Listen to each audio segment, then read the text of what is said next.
प्रधानमंत्री नरेंद्र मोदी ने आज लोकसभा में अविश्वास प्रस्ताव पर चर्चा का जवाब दिया। इस दौरान उन्होंने कांग्रेस और नए विपक्षी गठबंधन पर जमकर निशाना साधा। उन्होंने कहा कि मैं विपक्ष के साथियों के प्रति संवेदना व्यक्त करना चाहता हूं। कुछ ही दिन पहले बेंगलुरु में आपने मिलजुल कर करीब 1.5 से 2 दशक पुरानी यूपीए का क्रियाक्रम किया। उनका अंतिम संस्कार किया है। लोकतांत्रिक व्यवहार के मुताबिक मुझे आप लोगों को सहानुभूति व्यक्त करनी चाहिए। अब आपको बताते हैं कि प्रधानमंत्री नरेंद्र मोदी की वो कौन सी 10 बातें हैं जिसकी वजह से विपक्ष में खलबली मच गई है। पहला, प्रधानमंत्री का अधीर रंजन पर तंज। प्रधानमंत्री नरेंद्र मोदी ने कहा कि सबसे बड़े विपक्षी दल के नेता का बोलने की सूची में नाम ही नहीं था। 1999 में वाजपेयी सरकार के खिलाफ अविश्वास प्रस्ताव आया, तब शरद पवार साहब ने नेतृत्व किया। साल 2003 में अटल जी की सरकार थी, सोनिया जी ने लीड ली, प्रस्ताव रखा। साल 2018 में खरगे जी थे, उन्होंने इसे आगे बढ़ाया। लेकिन इस बार अधीर बाबू का क्या हाल हो गया? उनकी पार्टी ने उन्हें बोलने का मौका नहीं दिया। ये तो कल अमित भाई ने बहुत जिम्मेदारी के साथ कहा कि अच्छा नहीं लग रहा है। आपकी उदारता थी कि समय समाप्त हो गया था, तब भी आपने उन्हें मौका दिया। लेकिन गुड़ का गोबर कैसे करना है, इसमें वो माहिर है। दूसरा, पीएम मोदी ने कहा कि आपके दरबारी भी सोशल मीडिया पर बहुत दुखी है। प्रधानमंत्री ने कहा कि अविश्वास प्रस्ताव पर भी आपने कैसे चर्चा की, आपके दरबारी भी सोशल मीडिया पर बहुत दुखी है। मजा देखिए, फील्डिंग विपक्ष ने लगाई, लेकिन चौके छक्के सत्ता पक्ष से लगे। इधर तो सेंचुरी हो रही है, लेकिन विपक्ष नो बॉल पर ही चर्चा करता जा रहा है। मैं विपक्ष के साथियों से यही कहूँगा कि तैयारी करके क्यों नहीं आते हैं, थोड़ी मेहनत कीजिए। मैंने 5 साल दिए थे आपको तैयारी के लिए। साल 2018 में मैंने कहा था कि तैयारी करके आना। तीसरा, पीएम मोदी ने कहा कि कुछ लोग साख पर दाग लगाने की कोशिश में हैं। पीएम मोदी ने कहा कि साल 2014 में 30 साल के बाद देश की जनता ने पूर्ण बहुमत की सरकार बनाई और साल 2019 में भी हुआ। उनके संकल्पों को साकार करने का सामर्थ्य कहाँ है, यह देश जान गया है। इसलिए साल 2019 में एक बार फिर देश की सेवा करने का मौका दिया। इस सदन में बैठे प्रत्येक व्यक्ति की जिम्मेदारी है कि वो भारत के युवाओं के सपनों को, महत्वाकांक्षाओं को अवसर दे। सरकार में रहते हुए हमने भी इस दायित्व को निभाने का भरपूर प्रयास किया। हमने भारत के युवाओं को घोटालों से रहित सरकार की। हमने दुनिया में भारत की बिगड़ी हुई साख को संभाला है और इसे एक बार फिर नई ऊंचाई पर ले गए हैं। अभी भी कुछ लोग साख पर दाग लगाने की कोशिश में हैं, लेकिन दुनिया जान चुकी है। चौथा, पीएम ने कहा कि विपक्ष की शुतुरमुर्ग अप्रोच है। प्रधानमंत्री ने कहा कि अविश्वास और घमंड इनकी रगों में रच रच कर बसा है।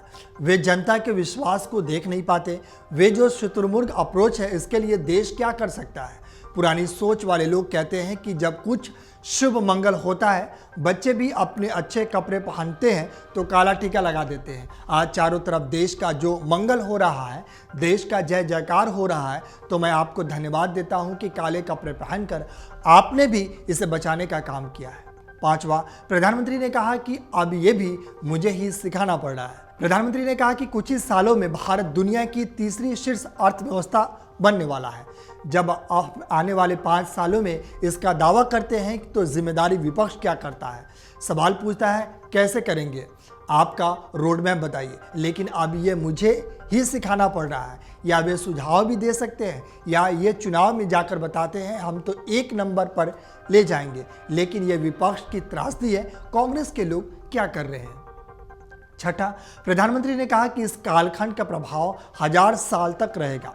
पीएम ने कहा कि देश के इतिहास में एक समय ऐसा होता है कि वह पुरानी बंदिशों को तोड़कर नई ऊर्जा के साथ आगे बढ़ने के लिए कदम उठाता है।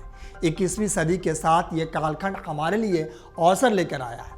हम ऐसे कालखंड में हैं जो बहुत अहम है। मैं विश्वास से कहना चाहता हूं कि यह कालखंड जो करेगा, इसका प्रभाव इस देश में आने वाले 1000 साल तक रहने वाला है। 140 करोड़ देशवासियों का पुरुषार्थ और सामर्थ्य आने वाले 1000 साल की मजबूत नींव वाले रखने वाला है। इसलिए इस कालखंड में हम सभी का बहुत बड़ा दायित्व और जिम्मेदारी है। ऐसे समय हम सभी का एक ही फोकस होना चाहिए, देश का विकास, सपनों का पूरा करने का संकल्प, यही समय की मांग है। सातवां, ये घमंडिया गठबंधन है।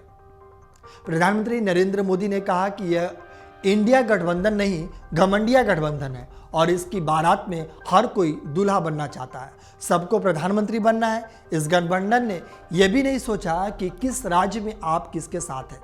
पश्चिम बंगाल में आप तृणमूल लेफ्ट के खिलाफ है, दिल्ली के एक साथ है।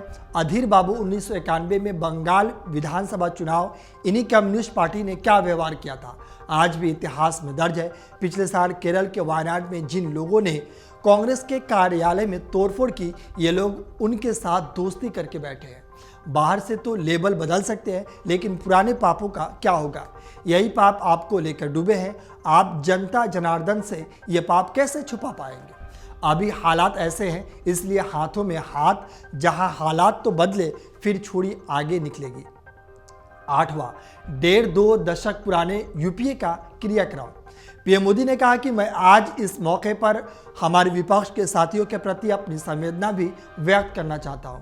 कुछ ही दिन पहले बेंगलुरु में आपने मिलजुल कर करीब 1.5-2 दशक पुरानी यूपीए का क्रियाक्रम किया है, उसका अंतिम संस्कार किया है। मुझे तभी आपको सहानुभूति व्यक्त करना चाहिए थे, लेकिन देरी में मेरा कसूर नहीं, क्योंकि आप खुद ही एक और यूपीए का क्रियाक्रम कर रहे थे, दूसरी ओर जश्न भी मना रहे थे। 9वां रणनीति में फिर क्या दक्षिण। कांग्रेस के सहयोगी दल अटूट साथी तमिलनाडु कांग्रेस के एक मंत्री 2 दिन पहले ही कह चुके हैं कि इंडिया उनके लिए कोई मायने नहीं रखता। उनके मुताबिक तमिलनाडु तो भारत में है ही नहीं। तमिलनाडु वह प्रदेश है जहां से हमेशा देशभक्ति की धाराएं निकली है। जिस तमिलनाडु ने अब्दुल कलाम दिए, वहां से ऐसा बयान दिया गया। 10वां नाम का चश्मा पुराना है। पीएम मोदी ने विपक्ष पर हमला बोलते हुए कहा कि नाम को लेकर उनका यह चश्मा आज का नहीं है, यह दशकों पुराना चश्मा है। इन्हें लगता है कि नाम बदलकर देश पर राज कर लेंगे। अस्पतालों में नाम उनके हैं, लेकिन इलाज नहीं है। सड़क, पार्क, गरीब कल्याण की योजनाओं, खेल पुरस्कारों पर उनका नाम। अपने नाम से योजनाएं चलाई और उन योजनाओं में हजारों करोड़ के भ्रष्टाचार किए। अपनी कमियों को ढकने के लिए चुनाव चिन्ह भी चुरा लिए, लेकिन फिर भी पार्टी का घमंड ही दिखता है। साल 2014 से डिनाइड मोड में है। पार्टी के संस्थापक एओ ह्यूम जो विदेशी थे, 1920 में भारत के स्वतंत्रता संग्राम को एक नई ऊर्जा मिली, नया ध्वज मिला। देश ने उस ध्वज को अपनाया। रातों रात कांग्रेस ने उस ध्वज की ताकत देखकर उसे भी छीन लिया। 1920 में यह खेल चल रहा है। वोटरों को लुभाने के लिए गांधी नाम भी चुरा लिया। चुनाव चिन्ह देखिए, 2 बैल, गाय, बिछड़ा, फिर हाथ का पंजा। ये सारी बातें प्रधानमंत्री नरेंद्र मोदी ने कही है।